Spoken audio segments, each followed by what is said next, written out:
A lot of people don't know of the American Forest Foundation by name.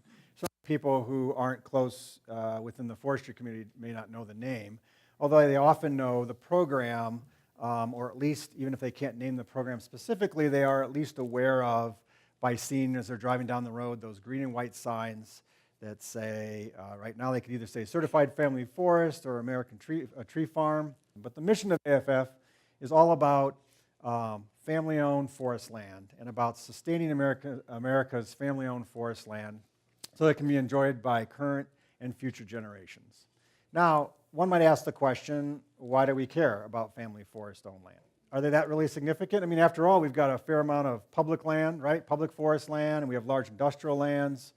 So why should we care about family-owned forest lands? If you look at the number one category of forest ownership in this country, it's actually individual and family-owned forest land. So in spite of all the debates, the thrust and parry that occurs about public land, particularly federal lands, particularly in the West, where it's a dominant land ownership, in much of the country, private lands dominate ownership. And so it's easy to look over those lands and what they might mean. But there's a second reason, I think, to be thinking about family-owned forest lands specifically. Well, what benefits do you and I get from somebody else's forest land? Clean air, yep, clean water. Wildlife habitat, a whole diverse array of wildlife habitat. And the list can go on of benefits. So when you think about the forest land in the state, and the family-owned forest lands in the state, if we were, even in parts of the state which have a predominance of public land, if you were to start to erase the privately owned forest land, do you think it would have an impact? And would that impact be positive or negative on things like wildlife habitat, on clean water, on clean air, etc.? Yeah, it would be negative. So as we think about the debates that go on about forest policy and practices, a lot of that debate gets focused on public lands. And it's understandable, that's the public's land, and therefore there's lots of public dialogue about that. Often, at least particularly with the general public, below the radar screen in many ways is what's happening with that private forest land. So one of the challenges we have is as the number of private landowners increases, the average parcel size decreases, and it becomes ever more difficult to realize the full potential of those lands to produce benefits. But something that the American Forest Foundation started a half dozen years ago, and actually started it right here in Wisconsin, is an effort to look at how can we be more intentional about identifying priority places and trying to really increase and move the needle on engagement of private landowners and management of that land. So a pilot project was undertaken with a number of partners, including the state of Wisconsin, to look at, are there ways in which we can really target landowners in specific places and increase the rate at which we can get landowners to actively engage. And by actively engage, what that means is that a landowner develops first an understanding and awareness about what they have. They then move to understanding about their land, okay? And that's all in the context of what are the benefits that I want to achieve from my land as the individual landowner. It's private land. So it's about achieving their benefits and their goals and objectives, but doing so in a way that sustains the ability of that land to produce benefits long term. So whether my primary interest is in wildlife, whether my primary interest is in scenic beauty, whether my primary interest is in financial return, whatever that might be, how can I do that and do that in a way that assures the ability of that forest to continue to produce a suite of benefits in the long run. We also decided, as we implemented that project and then looked to take it elsewhere to see if it works in southwest Wisconsin, might it work as well in the piney woods of Mississippi? Might it work as well in the Blue Hills of Oregon in a very high fire risk landscape? Might it work as well in New England? And so we started to do projects in different places. One of the things that we recognize as we think about private forest lands and the fact that we all benefit from what private forest owners do on their land, and we all can suffer the consequences by what they do as well. And so that's where we have a collective social interest in what happens on these lands.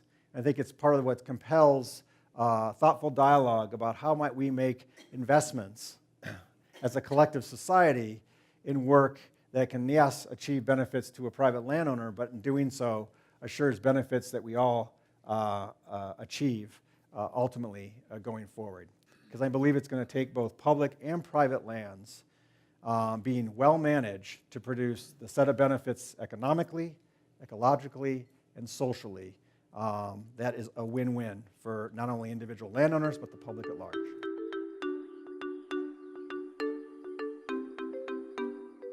Do you have statistics of the demographics of the age of these owners of this land? Because it seems to me that the generations are getting older that own the land. It's not the younger generation. Mm-hmm. Yeah, great question. There are demographics about ownership of land, and not surprisingly, landowners tend to be an older demographic.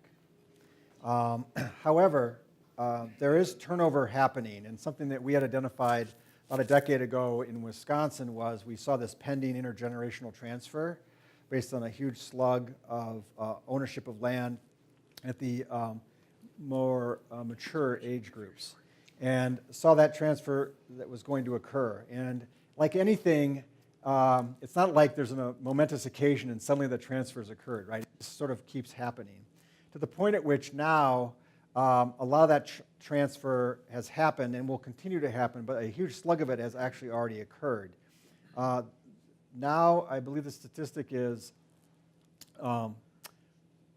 45% of the private forest land in this country is now owned by people under 55 years of age. And that surprises a lot of people because they think of it as a much older demographic.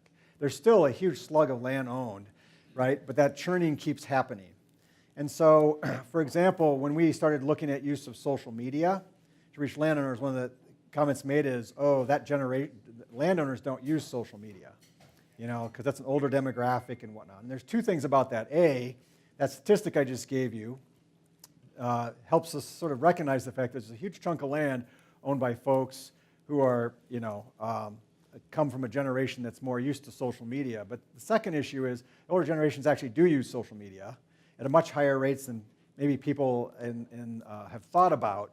We have found that when landowners have come through, for example, a Facebook test that we've done, it's the demographics of landowners who do that are very similar to the demographics of landowners overall. So in other words, it doesn't bias against older landowners. So I expect we're still going to see, generally speaking, landowners are going to be of an older category, but that churn keeps happening to the point at which that turnover is occurring and will continue to occur. How is wildlife a good tool for engaging landowners? Again, where success lies is meeting landowners' interests and needs with the broader set of social public goods. And so when we do surveys, what we found is overwhelmingly wildlife is the issue that really moves landowners, that they're really interested in doing things for wildlife. When you actually look at the reasons why folks own forest land, wildlife often comes out number one or number two. Scenic beauty is often the other piece. And then there's sort of family heritage issues and so on. So wildlife is a key way to connect with landowners. And so when we do marketing to landowners, for example, I've used different tools and techniques, different messaging to landowners to see what really moves landowners. And wildlife messaging moves landowners much more effectively overall than any other messaging.